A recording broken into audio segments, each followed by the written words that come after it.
masuk dalam rumpun yang kedua yang menjadi inti peribadahan pagi ini, yaitu pemberitaan firman. Mendahulunya, mari kita berdoa. Ya Tuhan Allah, Bapa kami, Putra-Mu Yesus yang memasuki Yerusalem di hari ini mendapat sambutan yang luar biasa dari keramaian orang-orang yang berkumpul waktu itu. Mereka menebarkan kain jubah mereka di jalan, sepanjang jalan yang Yesus lewati. Bahkan mereka melambai-lambaikan daun palem. Peristiwa itulah yang kami peringati hari ini. Namun yang berbeda adalah tidak ada keramaian yang seperti itu di hari ini. Kami mengingat rayakan Minggu Palmarum ini dalam keheningan, dalam kesunyian, dalam rumah kami masing-masing. Namun kami percaya walaupun kami semua yang berkumpul hari ini tidaklah ramai, tetapi itu bukan hal yang penting dan menentukan dalam hal menyambut Tuhan. Karena hal yang terpenting dan yang terutama adalah bagaimana menyambut Tuhan dan mempersiapkan tempat yang istimewa bagi Tuhan dalam hidup kami, dalam hati kami. Agar supaya Tuhan tinggal tetap, agar supaya pengajaran Tuhan menjadi bagian dalam hidup kami sehari-hari. Karena itu ya Tuhan, saat ini ketika kami memasuki rumpun yang kedua, pemberitaan firman, maka kami memasuki rumpun ini dengan kerinduan bahwa kami bukan hanya menyambut Tuhan, tapi kami ingin menyiapkan tempat yang istimewa bagi Tuhan di hati kami. Karena itu kami menyiapkan tempat yang istimewa di hati kami untuk firman-Mu ya Tuhan, yang akan Kau sampaikan bagi kami. Kami mohon kiranya Bapa di sorga berkenan mencurahkan Roh Kudus bagi kami semua, agar supaya firman yang dicurahkan ke dalam hati kami mampu memahaminya dengan baik, dan kami mampu menjadikannya sebagai dasar dan pedoman hidup, dan kami mampu melakukannya dalam hidup setiap hari. Inilah kami anak-anak-Mu Tuhan, yang sudah menyiapkan tempat yang istimewa di hati kami untuk firman-Mu. Berbicaralah, berfirmanlah bagi kami ya Tuhan.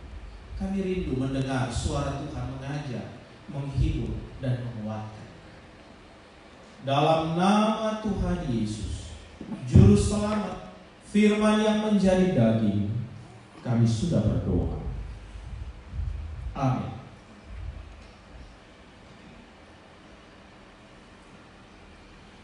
Jemaat yang dikasihi Tuhan, marilah kita berdiri untuk menyambut firman Tuhan. Hosiana, Hosiana, Hosiana, Hosiana. Pembacaan Alkitab pada Minggu ke-1 Prapaskah pagi hari ini diambil dari Kitab Lukas pasal 6 ayat 37 sampai 42 yang menyatakan, "Janganlah kamu menghakimi, maka kamu pun tidak akan dihakimi. Dan janganlah kamu menghukum, maka kamu pun tidak akan dihukum. Ampunilah, dan kamu akan diampuni. Berilah, dan kamu akan diberi. Suatu takaran yang baik, yang dipadatkan, yang digoncang, dan yang tumpah keluar, akan dicurahkan ke dalam ribaanmu. Sebab ukuran yang kamu pakai untuk mengukur akan diukurkan kepadamu."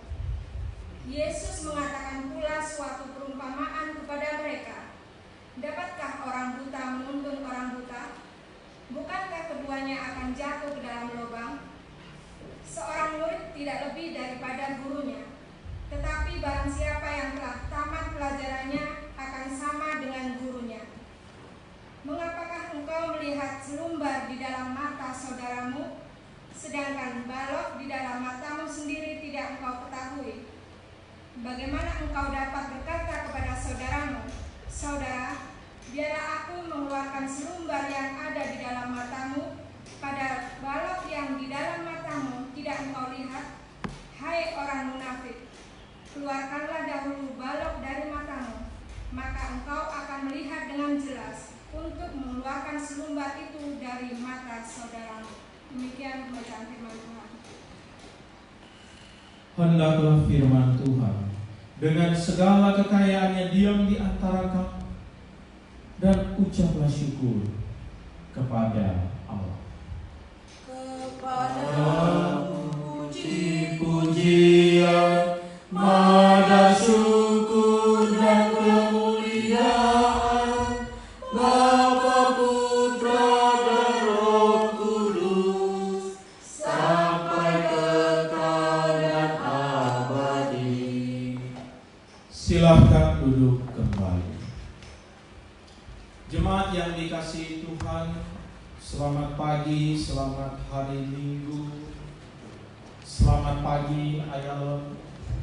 Shalom. Shalom. Sekali lagi bagi sahabat-sahabat yang di gereja maupun di rumah, Shalom. Shalom. Saya tidak pernah lupa untuk mengingatkan kita semua tentang hal-hal yang saya percayai, kalimat iman yang saya selalu yakini, bahwa Allah memberkatimu, Allah mengasihimu, Allah mencintaimu, Allah punya rencana yang baik atas kehidupanmu. Sahabat-sahabat Tuhan, percayailah hal ini. Dan jangan sampai engkau lupa. Saya selalu mengatakan, kalau kita mampu mengingat hal-hal ini saja, mengingatnya, itu sudah cukup memberikan kita semangat. Manakala kesulitan datang dalam kehidupan. Tetapi kalau kita mampu mempercayainya dengan sungguh, bahwa Allah memberkati kita, Allah mengasihi kita, maka Allah akan menganugerahkan kekuatannya yang memampukan kita melakukan banyak hal, termasuk merubah kehidupan kita, melakukan perubahan-perubahan baik dalam kehidupan kita, dalam kehidupan sesama, dan dalam kehidupan lingkungan masyarakat di sekitar kita. Karena itu ingatlah dan jangan lupa, percayailah dan jangan ragu bahwa Allah tetap memberkatimu, mengasihimu, mencintaimu, dan punya rencana yang baik dalam hidupmu. Sahabat-sahabat Tuhan, hari ini kita telah memasuki minggu Prapaskah yang pertama, atau yang dikenal dengan nama Minggu Palmarum. Minggu di mana kita mengingat, rayakan, mengenang kembali peristiwa masuknya Yesus ke Yerusalem. Seperti yang kita baca di dalam Alkitab, seperti yang juga disampaikan oleh tata ibadah kita. Pada saat Yesus masuk Yerusalem, banyak orang yang menyambutnya. Mereka menebarkan kain, jubah mereka, bahkan tidak lupa untuk mengangkat dan melambaikan daun palem. Bersama-sama kita juga melakukan hal itu. Kita melambaikan daun palem, tanda keikutsertaan kita dalam iman menyambut Yesus yang masuk ke Yerusalem. Sahabat-sahabat Tuhan, apa yang menarik dari Minggu Palmarum ini? Apa yang menarik dari daun palma yang kita lambaikan ini?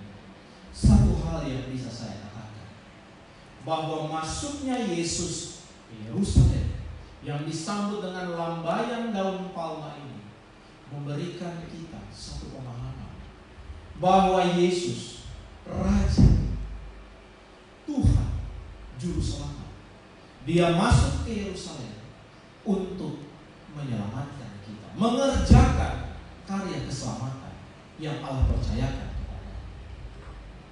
Yesus tidak menghakimi kita, dan jikalau Ia menghakimi kita, maka peristiwa masuknya Yesus ke Yerusalem tidak mungkin pernah terjadi. Karena Yesus tahu dengan jelas masuk ke Yerusalem berarti awal dari penggenapan penderitaan yang harus ia jalani demi keselamatan manusia dan dunia. Oleh sebab itu, daun palem ini pertama-tama mengingatkan kita bahwa Sang Juru Selamat masuk Yerusalem untuk menyelamatkan kita yang berdosa, menyelamatkan kita yang penuh cacat dan celah. Yesus yang masuk ke Yerusalem tidak menghakimi kita. Karena itu sahabat-sahabat Tuhan, jikalau Yesus tidak menghakimi kita, lalu Dia menyelamatkan kita, berkenan menyelamatkan kita, bagaimana mungkin dalam hidup ini kita menghakimi saudara kita, sesama kita, orang-orang di sekitar kita? Menarik untuk memperhatikan apa yang pernah Yesus katakan di dalam Injil Yohanes kepada seorang perempuan yang kedapatan bersinah.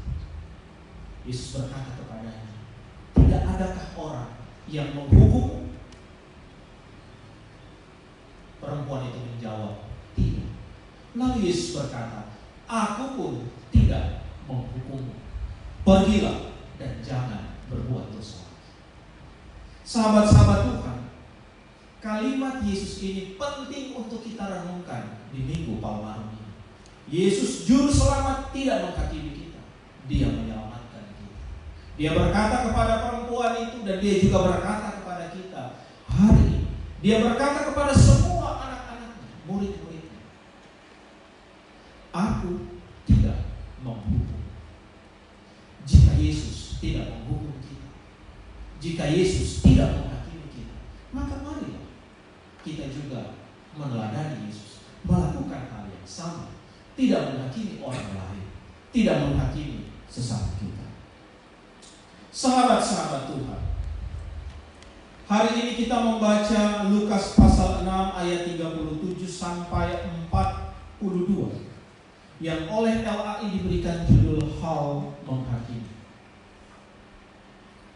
Ada 5 pesan penting yang ingin saya sampaikan pagi ini, sebagaimana yang dicatat oleh penulis Injil Lukas dalam perikop yang tadi kita baca. Ada 5. Yang pertama, Lukas ingin menyampaikan kepada kita, hendaklah kita bersikap terbuka dan mau menerima kehadiran orang lain dengan kelebihan dan kekurangannya. Dalam hal ini, Lukas ingin mengajarkan kita jangan menghakimi, tetapi marilah bersikap terbuka. Terimalah sesamamu, kelebihan dan kekurangannya, terimalah dia sebagaimana adanya dia. Sebagaimana Tuhan menerimamu apa adanya, terimalah juga sesamamu apa adanya dia. Terkait hal ini, sahabat-sahabat Tuhan, Injil Lukas juga ingin mengajarkan tentang universalitas yang kita tahu bersama itu merupakan ciri dan sifat Injil Lukas. Injil Lukas selalu bersifat terbuka. Injil Lukas selalu mengajarkan bahwa kasih Allah terbuka bagi semua orang. Semua orang sama di hadapan Allah. Semua orang berhak menerima kasih karunia dan juga kemurahan dari Allah. Dengan demikian, ketika kita mendengarkan Lukas mencatat seruan Yesus, jangan menghakimi, maka marilah pertama kita belajar untuk menerima orang lain dengan kelebihan dan kekurangannya. Semua orang sama di hadapan Tuhan. Semua orang berhak menerima kasih, kemurahan, pengampunan dari Tuhan. Yang kedua, ketika Lukas menulis jangan menghakimi, sesungguhnya Lukas ingin mengatakan jangan terburu-buru dalam memberikan penilaian terhadap sesama. Kelebihan kita bukanlah tolok ukur untuk menilai kehidupan orang lain. Jangan buru-buru menilai sesamamu. Kelebihanmu bukanlah dasar untuk menilai kehidupan orang lain. Dalam hal ini, sahabat-sahabat Tuhan, Lukas berbeda dengan Injil Matius yang juga menceritakan hal menghakimi. Nanti sahabat-sahabat Tuhan bisa membacanya dalam Matius pasal 7 ayat 1 sampai 2. Ini merupakan paralel dari Lukas pasal 6 ayat 37 sampai 42. Namun menarik, ketika Matius mencatat pengajaran ini, Matius memberikan informasi bahwa orang-orang yang datang pada waktu itu, sahabat-sahabat Tuhan, adalah orang-orang yang dari Dekapolis, orang-orang dari Yerusalem, orang-orang dari Yudea, dari seberang Yordan, yang notabene adalah daerah atau wilayah yang berbasis Yahudi.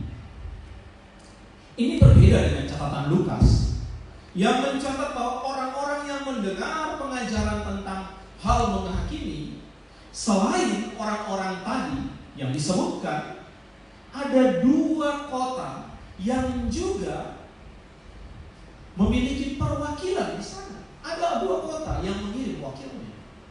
Ada Tirus dan juga Sidon. 2 kota yang ada di Timur Tengah. Hari ini kita mengenalnya sebagai Libanon. Lukas mencatat ada orang dari Tirus, ada orang dari Sidon yang turut mendengarkan pengajaran Yesus, yang datang kepada Yesus, mendekat kepada Yesus. Sedangkan Matius hanya Dekapolis, Yerusalem, Yudea, seberang Sungai Yordan. Perbedaan informasi ini hendak menjelaskan bahwa Lukas lebih terbuka dari Matius. Lukas ingin menyampaikan bahwa berita sukacita yang Yesus beritakan itu milik semua orang. Milik semua orang. Bagaimanapun buruknya kehidupan orang di Tirus dan Sidon, itu bukan penghalang bagi mereka untuk mendapatkan berita sukacita anugerah dari Tuhan. Sungguh pun kehidupan mereka buruk, sungguh pun kehidupan mereka tidak baik, tetapi tidak boleh dihalangi dalam hal mendapatkan berita sukacita, mendapatkan kasih dari Tuhan. Bagi penulis Injil Lukas, dan ini berbeda dari Matius, Lukas ingin mengatakan bahwa asal usul penting, tapi itu bukan yang utama. Yang paling utama adalah kerinduan untuk datang kepada Yesus dan mendengar ajaran Yesus. Setiap orang yang memiliki kerinduan untuk datang pada Yesus, mendengar ajaran Yesus, Yesus menerimanya. Yesus berkenan memberikan kasih-Nya kepada orang itu. Asal usul, latar belakang kehidupan sebelumnya itu bukan faktor penentu utama.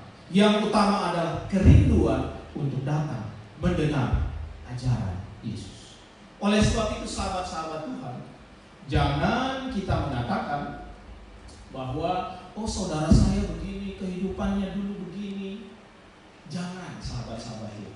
Jangan juga kita mengatakan oh dia begini, saya lebih baik daripada dia. Jangan.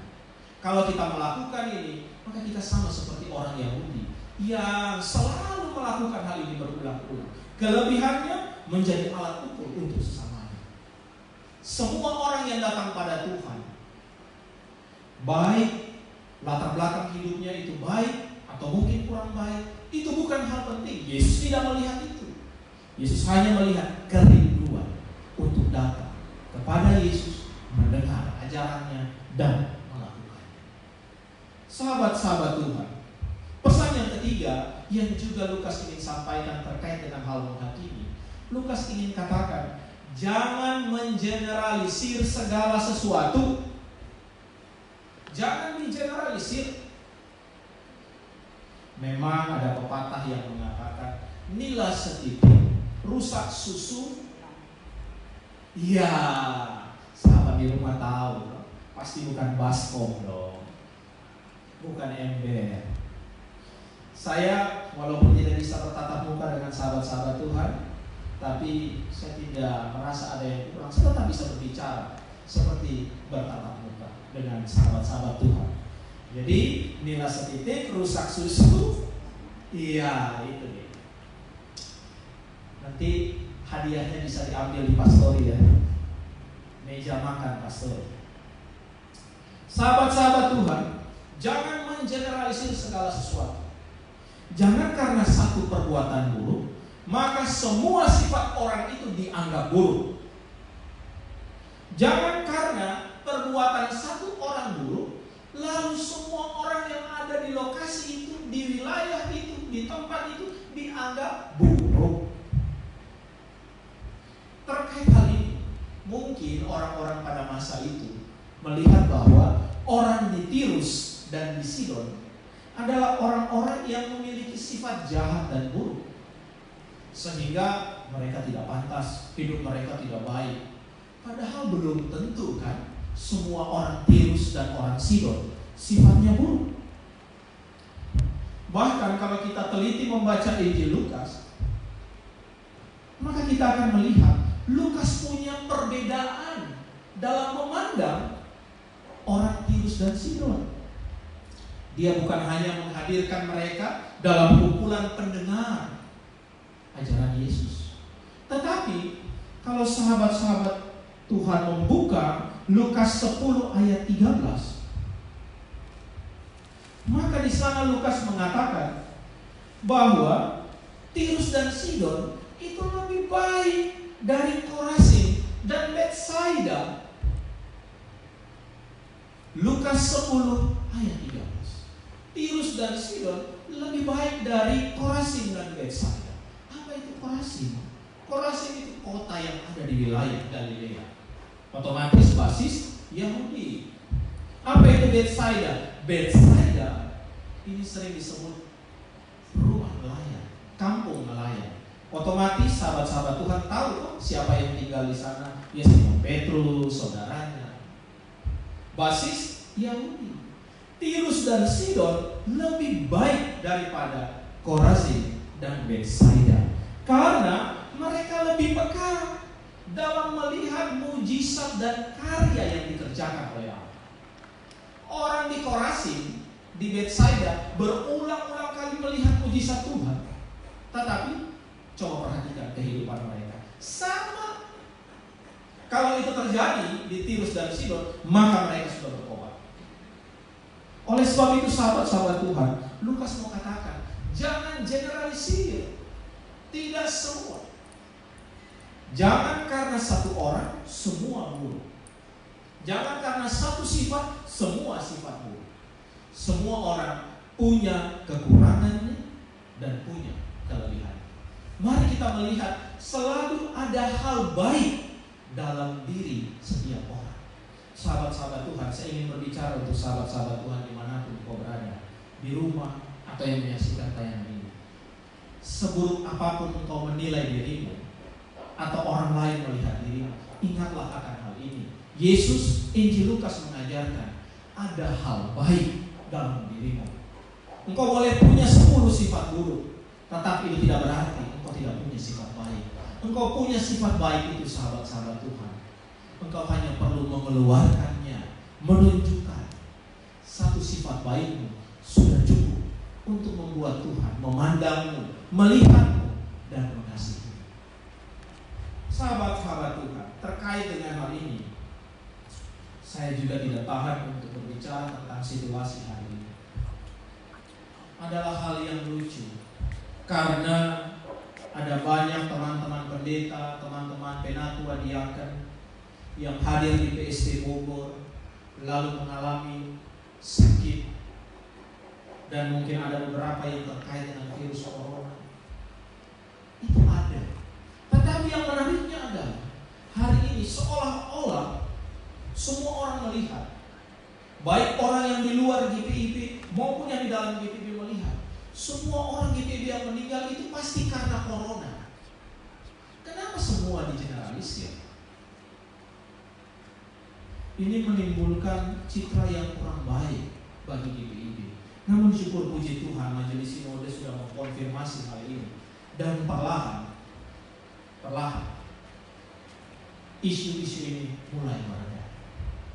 Namun sahabat-sahabat Tuhan, hal yang lebih mengerikan lainnya, hari ini ada pemahaman, ada stigma bahwa orang yang terkena corona dan mati, atau orang yang terkena corona itu adalah orang yang berbahaya.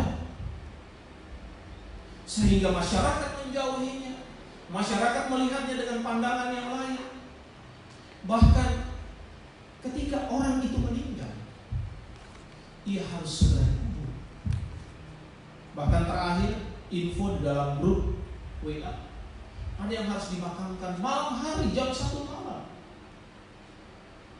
Bahkan kalaupun itu berlangsung siang hari, orang-orang yang hadir itu terbatas.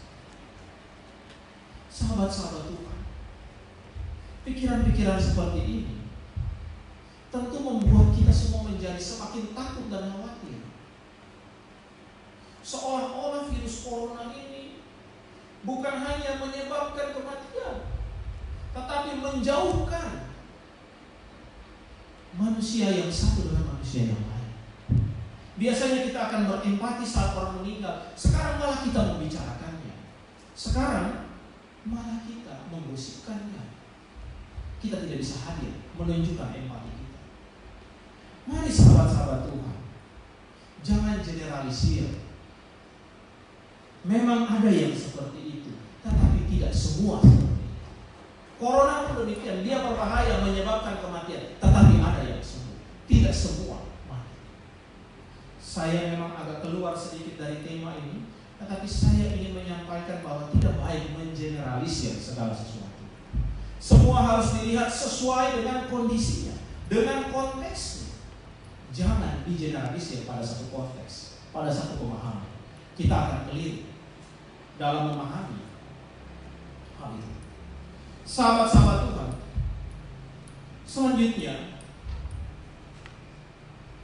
pesan yang keempat yang ingin disampaikan oleh penulis Injil Lukas ketika dia mengajar tentang jangan menghakimi, dia mau katakan begini: bencilah perbuatannya, tetapi jangan hakimi orang.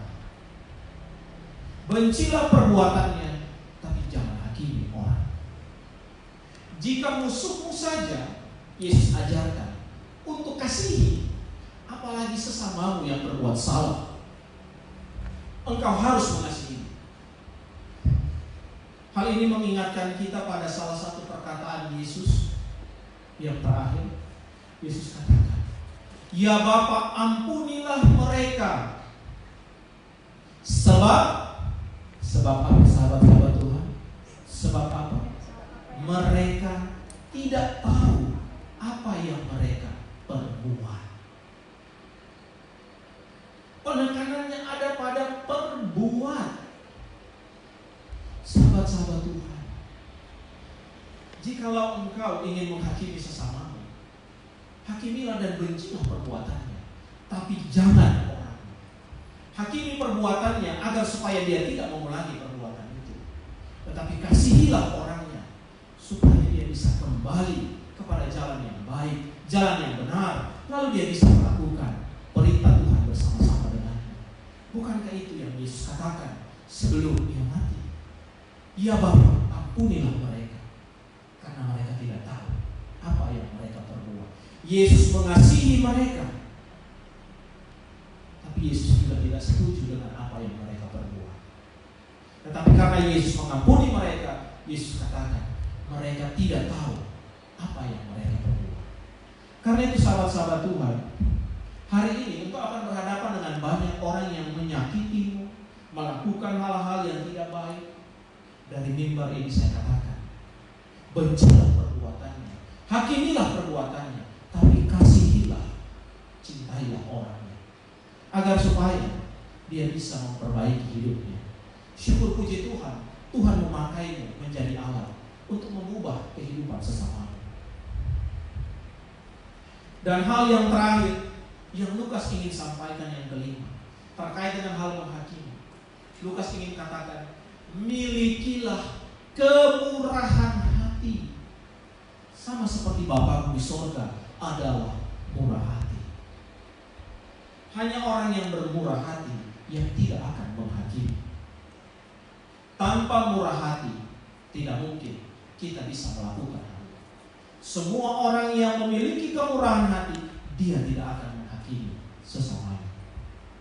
Sahabat-sahabat Lukas, sahabat-sahabat Tuhan, sahabat-sahabat Lukas lagi ya, kebetulan bacaannya dari Lukas, sahabat-sahabat Tuhan. Menarik untuk memperhatikan pesan yang kelima ini. Kenapa? Karena ketika Lukas bicara tentang murah hati dalam kaitan dengan hal menghakimi, ada satu hal yang unik yang Lukas tulis dalam perikop Lukas pasal 6. Dan ini saya bandingkan dengan Injil Matius pasal 5 sampai pasal 7. Sahabat-sahabat Tuhan, ketika Yesus mengajarkan pengajaran ini, hal menghakimi, maka bagi Injil Matius, pengajaran ini masuk dalam khotbah di bukit. Itu sahabat-sahabat Tuhan harus tahu bahwa pengajaran hal menghakimi menurut Matius itu diajarkan di atas bukit. Berbeda dengan Lukas, ketika Yesus mengajarkan hal menghakimi, Lukas menurunkan Yesus dari bukit, lalu seolah-olah dalam tanda petik menghadirkan Yesus di tempat yang datar. Sahabat-sahabat Tuhan dapat membacanya dalam Lukas pasal 6 ayatnya yang ke-17. Boleh dibuka dan dilihat. Lukas pasal 6 ayat 17. Matius mengajarkannya di bukit, Lukas mengajarkannya, dia turunkan dulu Yesus dari bukit, dia hadirkan di tempat yang datar. Oleh sebab itu, pengajaran ini kalau di Injil Matius disebut pengajaran dari bukit, di Lukas disebut pengajaran dari tempat yang datar. Sahabat-sahabat Tuhan, ini sangat mempengaruhi. Yesus yang mengajar dari bukit, bagi Matius itu adalah simbol Musa baru. Musa yang dari bukit menyampaikan 10 Taurat kepada Israel. Tetapi bagi Lukas, Yesus yang berdiri di tempat yang datar, seolah-olah mengisyaratkan, memberikan pesan bahwa Yesus hadir di tengah-tengah pengikutnya, di tengah-tengah orang banyak yang mendengarkannya. Orang banyak bisa melihatnya, mendengarnya dengan langsung, bertatap mata dengan mata dengannya. Lalu yang paling penting, bisa menyentuh dia secara langsung. Karena kalau di tempat ini bagaimana mungkin kita bisa menyentuhnya? Itu yang Lukas catat, sahabat-sahabat Tuhan. Bukti yang lebih jelas, mari buka Lukas pasal 6 ayat 19. Lukas pasal 6 ayat 19. Di sana dikatakan, dan semua orang banyak itu berusaha menjamah dia. Ini kelebihan Lukas. Di tempat yang datar, Yesus bisa berjumpa langsung. Bahkan orang-orang bisa menjamahnya, sahabat-sahabat Tuhan.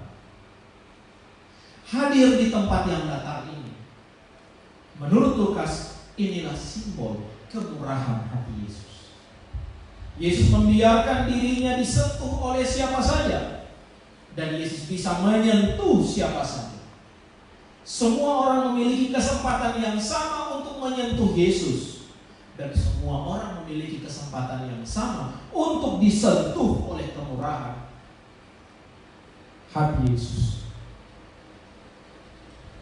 Jadi sahabat-sahabat Tuhan, bagi Lukas, Yesus juga adalah Musa baru, tetapi dia lebih besar dari Musa. Dia lebih besar dari Musa. Jikalau Musa menuntun satu bangsa yang berdasarkan pada satu golongan asal usul, Yesus memimpin suatu umat perjanjian baru, yang dimana umat ini mau datang kepadanya dengan ketulusan hati, mau mendengar. Karena itu sahabat-sahabat Tuhan, saya ingin sampaikan dari mimbar ini, setiap orang yang punya ketulusan hati datang pada Yesus, mendengar ajaran Yesus, melakukan ajaran Yesus, maka di tempat datar di mana orang itu berdiri, Yesus berdiri bersama dengannya. Yesus menyertai dia. Sahabat-sahabat Tuhan, terkait dengan hal ini, tentu kita pernah mendengar atau membaca kisah kesembuhan ajaib seorang perempuan yang sakit pendarahan 12 tahun. Dia ada bersama kerumunan banyak orang, lalu dia Dengan penuh kelemahan dan sakitnya dia berkata dalam hati dan imannya, asalkan ku jamah jubahnya, pasti sembuh. Injil Lukas mencatatkan itu, sahabat-sahabat Tuhan. Lukas 8 ayat 46. Asalkan aku menjamah jubahnya, pasti sembuh. Dan sahabat-sahabat Tuhan, dia berusaha mendekati perempuan ini, mendekati Yesus. Dia menjamah Yesus, menjamah jubahnya, dan dia sembuh. Menarik, cerita ini diceritakan Matius, diceritakan juga oleh Lukas. Tetapi perbedaannya dalam Matius, perempuan ini baru berkata dalam hatinya, Yesus segera mengetahui. Yesus balik dan Yesus berkata, sembuh. Jadi perempuan ini belum sempat menjamah Yesus. Tetapi Lukas menarik lagi, perempuan ini menjamah Yesus. Lalu ada kekuatan yang keluar dari Yesus. Yesus tahu ada kekuatan yang keluar daripadanya, tapi Yesus tidak tahu siapa yang menjamahnya. Itu masalahnya. Hal ini masuk akal karena banyak orang yang memegang Yesus. Banyak orang. Tetapi Yesus tahu ada satu orang yang memegang dia dan kekuatan itu keluar, tapi dia tidak tahu persis siapa identitas orang itu. Karena itu sahabat-sahabat Tuhan, inilah keuntungan kalau Yesus ada di tempat datar. Kita bisa menyentuhnya, kita bisa memegangnya dan merasakan aliran kekuatan. Nah, saya ingin membahas ini sedikit karena ini menarik terkait dengan kondisi kita hari ini. Semua orang yang hadir di tempat datar pada saat perempuan sakit pendarahan itu disembuhkan, mustahil untuk mengatakan kalau mereka tidak memegang Yesus. Mereka pasti berusaha dan memegang Yesus. Tetapi mengapa hanya ada satu kekuatan yang keluar dan itu menyembuhkan perempuan yang sakit pendarahan? Karena sahabat-sahabat Tuhan di sini menariknya, yang lain menyentuh Yesus dengan tangannya, tetapi perempuan ini menyentuh Yesus dengan tangannya dan menyentuh Yesus dengan iman. Itulah yang membuat kekuatan itu mengalir, sahabat-sahabat, dan menyembuhkan.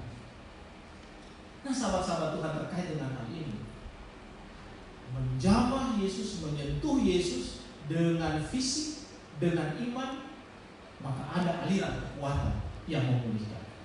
Hari ini, tentu dalam kondisi sulit seperti hari ini, kita tidak bisa menyentuh Yesus secara fisik. Tetapi sahabat-sahabat Tuhan, kita bisa menyentuh Yesus dengan iman kita. Itu yang saya ingin katakan. Kita bisa menyentuh Yesus dengan iman kita. Iman yang seperti apa? Teladanilah Yesus. Hadir di tempat yang datar, membiarkan diri disentuh orang lain, membiarkan diri menyentuh dan menolong orang lain, membiarkan diri menjadi bagian dalam pergumulan orang lain, menolong, mengasihi orang lain. Itu maksud dari hadir di tempat yang datar. Tuhan mengutusmu ke dunia ini bukan untuk menghakimi. Dia mengutusmu ke tempat yang datar supaya engkau berdiri dengan sesamamu, lalu menolong mereka, memegang tangan mereka. Sahabat-sahabat Tuhan, hari ini, jikalau kita bisa hadir dalam kehidupan kita hari ini di tempat yang datar di mana kita ada hari ini, lalu kita bisa memegang tangan sesama dan hati kita pun berempati kepadanya, maka saya mau katakan dari mimbar ini itu sama dengan kita memegang dan menyentuh Yesus. Hari ini dalam situasi sulit seperti hari ini, sentuhan tangan kita, sentuhan hati kita yang penuh kasih untuk sesama, itu sama artinya dengan menyentuh Yesus. Percayalah, Yesus akan mengalirkan kembali kekuatannya untuk memulihkan keadaan kita. Sahabat-sahabat Tuhan, selain itu di tengah kondisi yang seperti hari ini, janganlah kita saling menghakimi satu dengan yang lain. Hidup sudah sulit, mengapa kita masih mempersulit lagi dengan sifat menghakimi? Bukankah lebih baik mari kita berpegangan tangan satu dengan yang lain, dalam keluarga, dalam gereja, dalam masyarakat, dalam dunia ini. Mari kita berpegangan tangan erat Saya percaya, dan saya ingin sahabat-sahabat Tuhan percaya, bahwa ketika semua anak Tuhan berpegangan tangan erat, maka kita mampu. Kita akan mampu mengalirkan kembali kasih karunia Tuhan Yesus yang pernah mengalir ribuan tahun yang lalu untuk perempuan yang sakit pendarahan 12 tahun. Dengan berpegangan tangan erat di dalam kasih, kita mampu untuk mengalirkan kembali. Saya menggarisbawahi kata kita mampu, karena dalam catatan Lukas, perempuan itu mampu mengeluarkan kekuatan Yesus hanya dengan imannya, dengan sentuhan fisik pada Yesus. Ketika kita mampu saling berpegangan tangan, menyatukan hati, maka pada saat itulah, mau tidak mau, saya katakan demikian, Yesus akan mengalirkan kembali karunia yang memulihkan itu. Dan karunia itu pasti akan memulihkan kehidupan kita hari ini. Jadi mari sahabat-sahabat Tuhan, mari kita saling mendukung satu dengan yang lain. Jangan mencari aman sendiri. Jangan menghakimi satu dengan yang lain. Jangan memikirkan kepentingan diri sendiri hari ini. Waktunya kita belajar berpegangan tangan erat, menyatukan hati. Corona ini bisa kita kalahkan. Kita satukan hati, berpegangan tangan erat, tolong menolong. Percayalah, aliran kekuatan akan kembali mengalir dari dalam diri Yesus, memberkati dunia ini, memberkati kehidupan kita semua. Sahabat-sahabat Tuhan, akhirnya hari ini kita merayakan Minggu Palmarum. Minggu memperingati masuknya Yesus ke Yerusalem. Lalu kita belajar tentang jangan menghakimi. Lihatlah dan sambutlah Yesus Tuhan dan Raja yang datang dan ingin masuk dalam hatimu hari ini, sahabat-sahabat Tuhan. Dia bukan Raja yang menghakimi, Dia Raja yang mengampuni. Lihatlah Dia. Mungkin orang melihatnya waktu itu, lalu orang berkata, dan orang sampaikan itu bagi mungkin sebagian orang yang benar-benar mencintai Yesus. Dan bahkan hari ini pun mungkin kita akan berkata demikian. Ada orang yang berpikiran seperti ini. Lihat Rajamu datang, tampilannya lemah, naik keledai. Saya katakan dari mimbar ini, sahabat-sahabat Tuhan, benar, Rajaku Yesusku lemah, tapi Dia sangat lemah lembut. Dia lemah lembut. Maksud saya, orang juga berkata, lihat Rajamu, miskin sekali dia, hanya itu yang dia punya, tidak mewah, tidak mahal. Saya katakan dari mimbar ini dengan sepenuh hati, jiwa, akal budi, seluruh hidup saya, benar, Dia murah, sangat murah, terlihat sangat murah, tapi Dia sangat murah hati. Karena itu saya mengajak kita semua, mari kita memilih Dia, memilih Yesus, mengikutinya dan meneladani teladan Yesus sepanjang hidup kita. Amin.